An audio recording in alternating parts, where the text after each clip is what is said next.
Assalamualaikum warahmatullahi wabarakatuh. Berjumpa kembali dengan Ato Alim Channel. Saya Abdul Halim, pengamat hukum dan sosial keagamaan di Indonesia.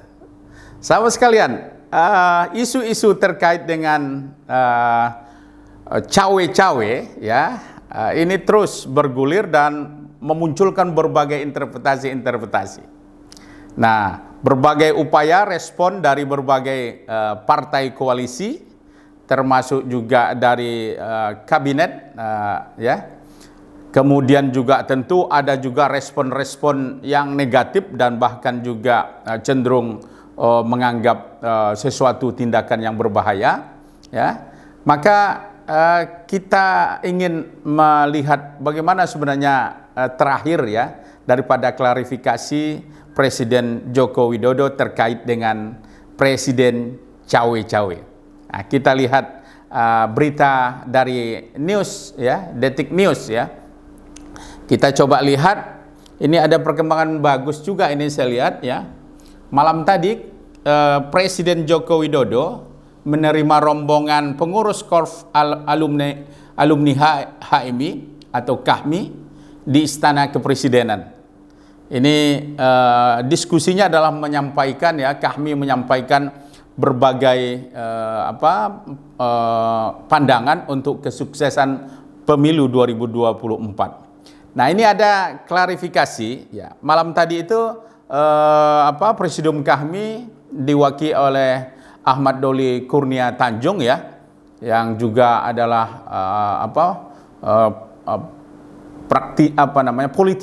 politisi daripada Golkar ya. Beliau ini sekarang adalah Presidium KAHMI. Apa katanya? Kita lihat. Jokowi menyampaikan klarifikasi mengenai pernyataan cawe-cawe yang sebelumnya menuai sorotan dari berbagai pihak.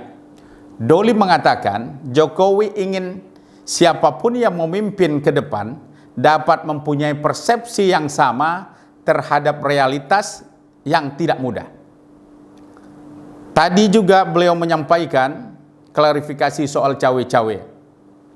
Dalam konteksnya Presiden sebetulnya ingin menyampaikan kepada siapapun yang akan menjadi penerus atau Presiden dan Wakil Presiden di periode yang mendatang, itu harus mempunyai persepsi yang sama dalam menghadapi realitas yang tidak mudah. Tadi situasi tidak mudah, ya, tapi peluangnya besar. Ini penjelasan daripada Doli mengutip statement daripada Presiden Joko Widodo. Nah, sahabat sekalian, ini menarik sebenarnya ya statement klarifikasi ini ya. Bahkan juga berbagai kalimat-kalimat yang muncul ya, yang diekspos oleh Presiden dan tentu juga dalam hal ini dari pihak istana menyatakan ya, ini klarifikasinya juga, cawe-cawe untuk kepentingan positif, tidak menggunakan kekuasaan TNI Polri. Nah, itu statement juga. Kemudian apa kata Pak Jokowi juga yang dikutip daripada Kompas ini ya, cawe-cawe untuk kepentingan negara, bukan untuk kepentingan capres atau cawapres. Nah, sahabat sekalian, ini kita tentu melihat ada beberapa hal yang mungkin saya ingin bincangkan di sini. Yang pertama, ya, sebagai Presiden Republik Indonesia tentu harus memahami bahwa konteks seorang presiden adalah presiden untuk semua. Ini yang pertama. Jadi kalau kita lihat konteksnya adalah bagaimana presiden ya sebagai kepala negara dan kepala pemerintahan harus berada pada posisi yang netral, yaitu netralitasnya harus digambarkan baik dari segi ucapan maupun dari tindak laku. Ini yang pertama yang harus barangkali dibuktikan ya, diperlihatkan. Nah, kenapa seperti ini? Karena presiden itu sebenarnya tidak punya kewajiban untuk memastikan ya, tadi katanya ketika bertemu dengan KAHMI harus menyamakan persepsi misalnya, harus melihat dengan cara pandang yang sama dengan yang presiden sekarang terhadap persoalan ke depan. Saya pikir adalah sesuatu yang terlalu berlebihan ya. Kenapa? Presiden itu dibatasi oleh waktu, dibatasi oleh tanggung jawab, dan mempunyai amanah yang terbatas sesuai dengan periodenya.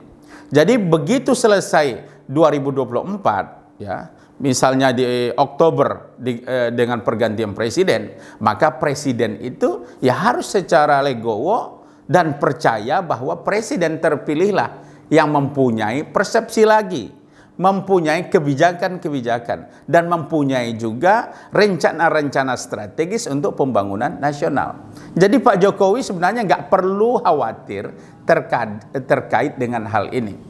Dalam hal ini tentu saya melihat, ya, dan ini juga menjadi kegelisahan para pengamat, ya, dari partai-partai, ya, ini tentu berdampak pada netralitas, ya.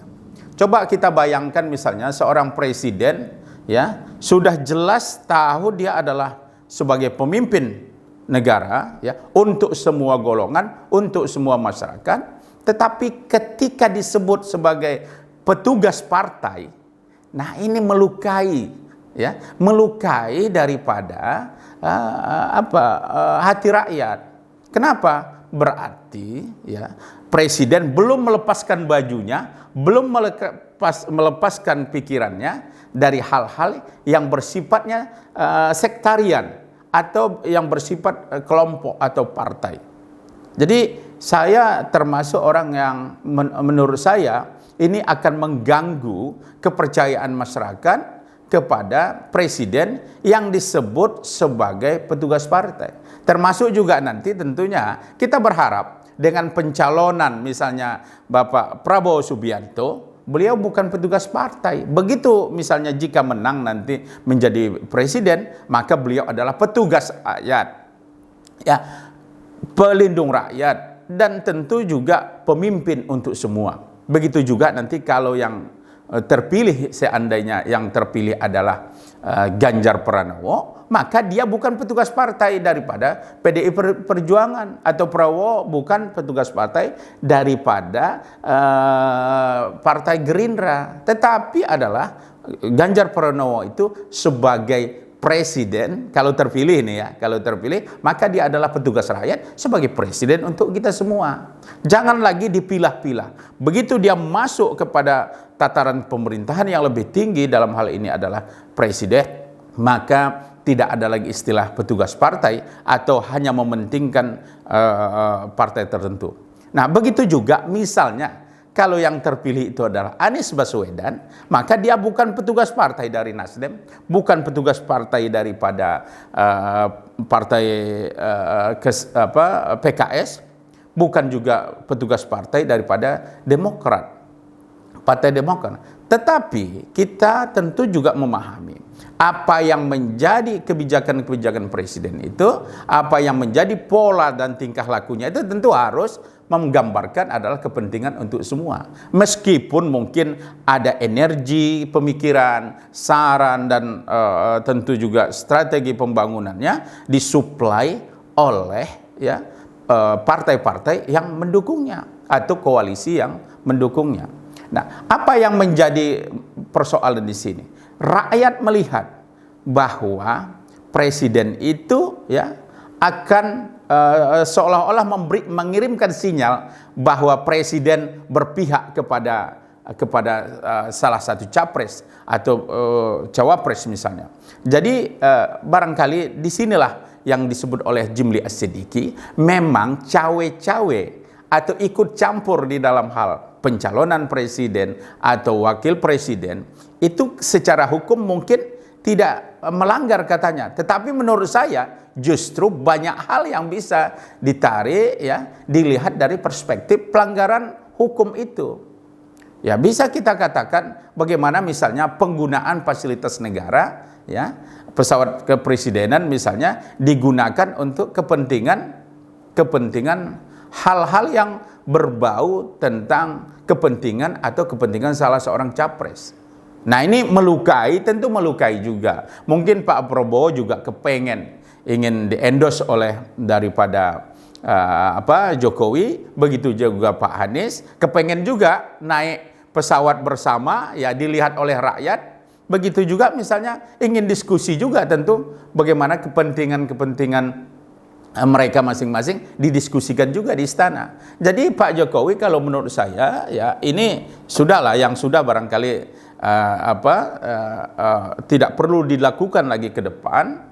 Kenapa? Karena bagaimanapun rakyat memunculkan antipati, memunculkan pesimisme terhadap netralitas, apalagi tentang hal-hal yang kaitan dengan hak-hak rakyat lainnya. Jadi kalau kita lihat, makanya agak keras misalnya Rocky Gerung misalnya dalam komennya ya mengatakan bahwa ini adalah sebetulnya adalah sebuah, tanda kutip katanya, adalah sebuah kecurangan. Ya, kita lihat juga, saya termasuk yang tidak setuju seorang presiden ikut cawe-cawe, ikut campur tangan ya ketika berada di dalam forum yang melibatkan relawan. Bagi saya, relawan tentu harusnya sudah selesai ketika Presiden Jokowi itu terpilih, maka bubar itu relawan.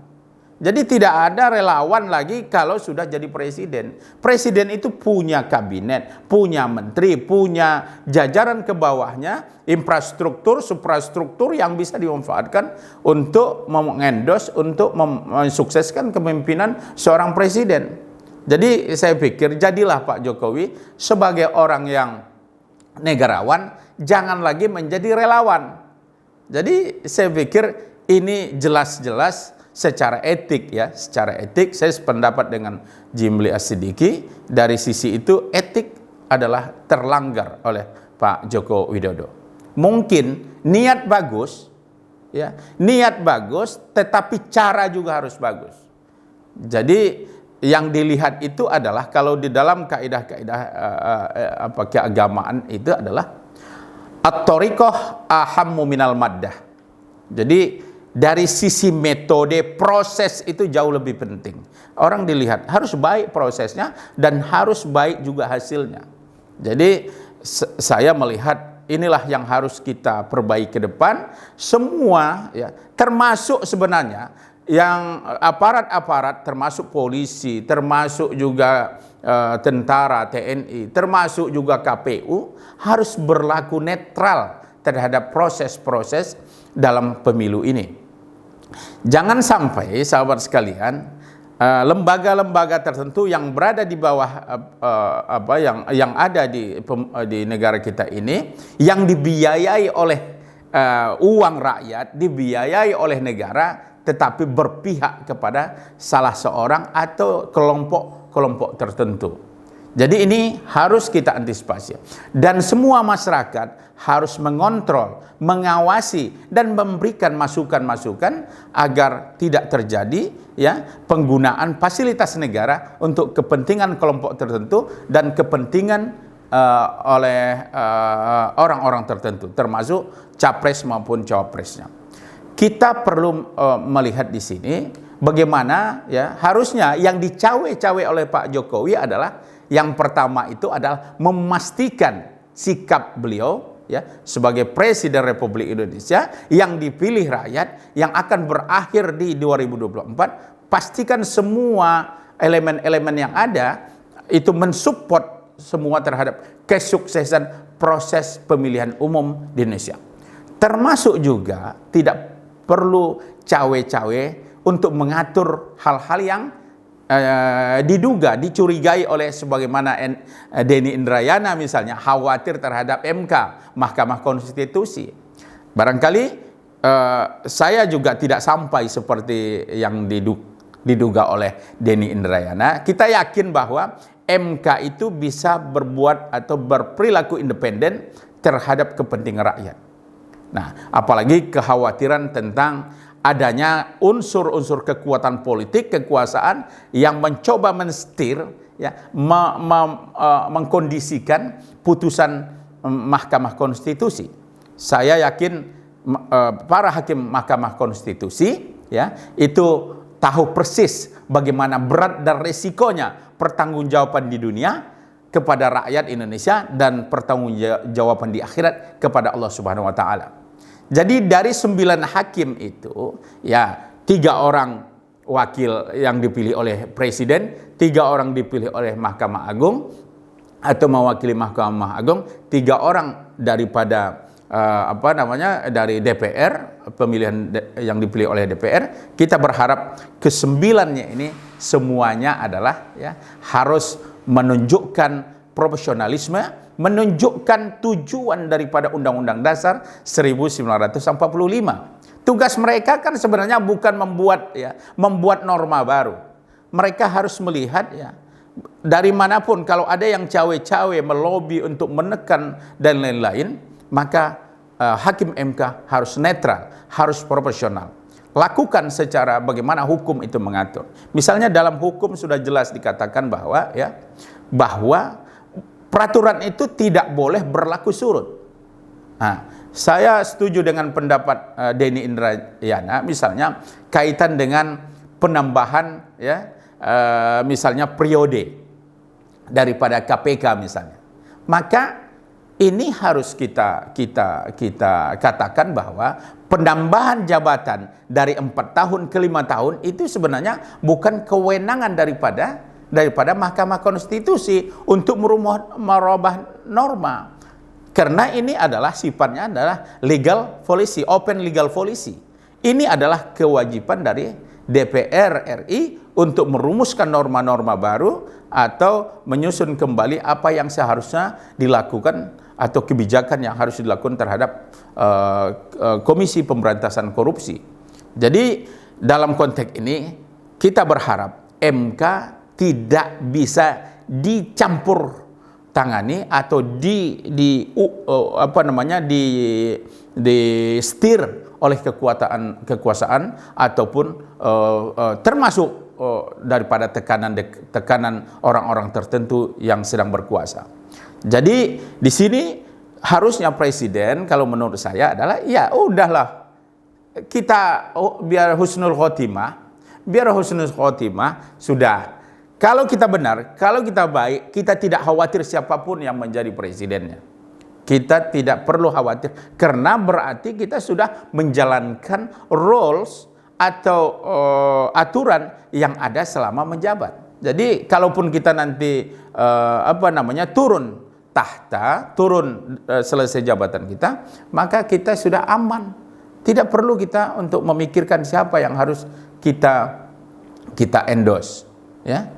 Nah, atau memang kita atur misalnya bahwa presiden itu seperti bagaimana Amerika misalnya kita lihat Obama ikut kampanye untuk yang dari Demokrat waktu itu adalah Hillary Clinton.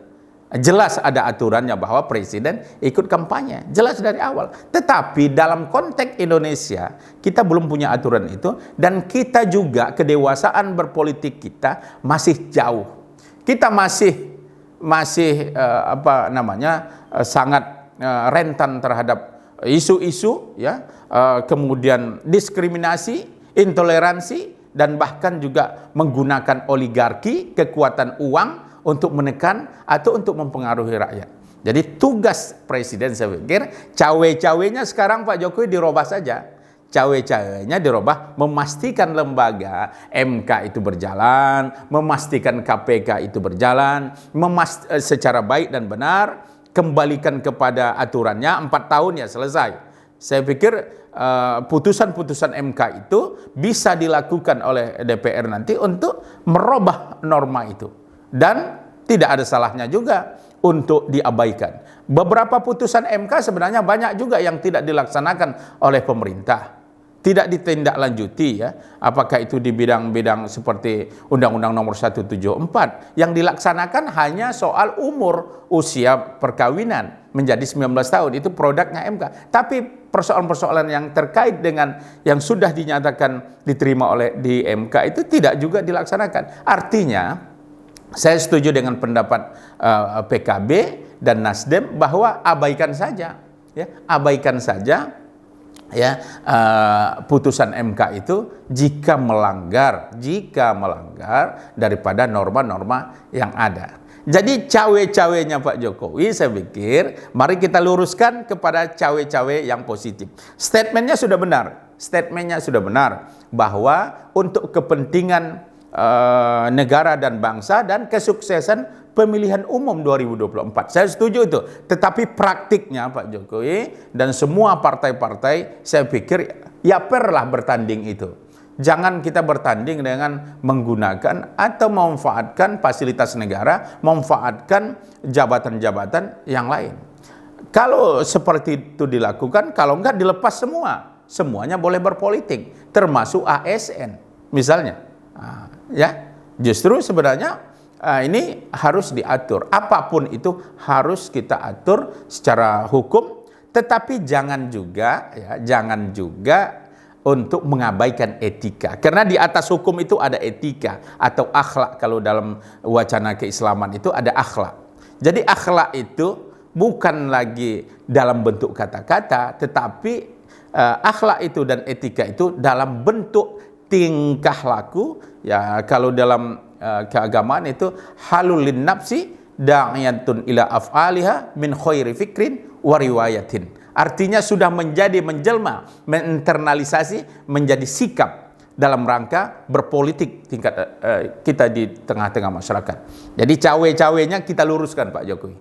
Sudah kita benahin sistem-sistem kelembagaan kita benahi proses perjalanannya, termasuk KPU. Jangan sampai ada yang mengintervensi, apakah itu langsung melalui tangan kekuasaan atau memakai tangan orang lain untuk mempengaruhi KPU itu. Tapi saya yakin orang-orang di KPU ini ya pikir juga kita ini nggak mungkin hidup dalam jabatan itu terus menerus, dan kita juga pasti akan selesai, dan kita juga tentu akan mati atau dipertanggungjawabkan di akhirat. Jadi kita pertandanya bisa kita lihat nanti.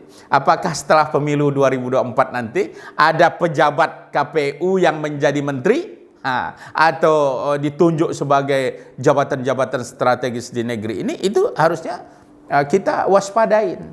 Nah, jangan terulang misalnya ya sebuah kejadian masa lalu, misalnya dia adalah KPU tetapi kemudian mendapat posisi yang bagus di pemerintahan.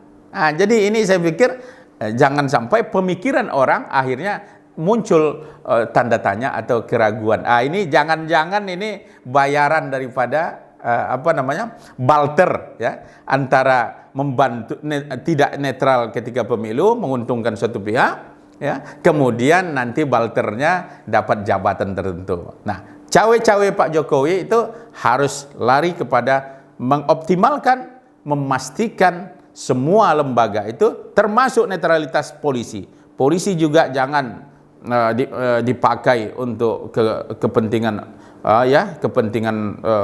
kelompok tertentu, partai tertentu, capres tertentu, cawapres tertentu, atau caleg-caleg tertentu. Kemudian TNI juga. Begitu juga lembaga-lembaga lain, termasuk sebenarnya semua lembaga, semua institusi yang dibiayai oleh rakyat. Saya khawatir juga ini pengumpulan kepala desa, bantuan-bantuan ini jangan kita pakai untuk kepentingan sesaat. Nah, jadi kita yakin niat baik daripada Pak Presiden Jokowi ini dan niat baik daripada semua partai itu adalah menciptakan demokrasi yang berkualitas. Kita jangan sampai demokrasi ya seolah-olah demokratis tetapi prakteknya adalah oligarkis. Demikian saja. Assalamualaikum warahmatullahi wabarakatuh.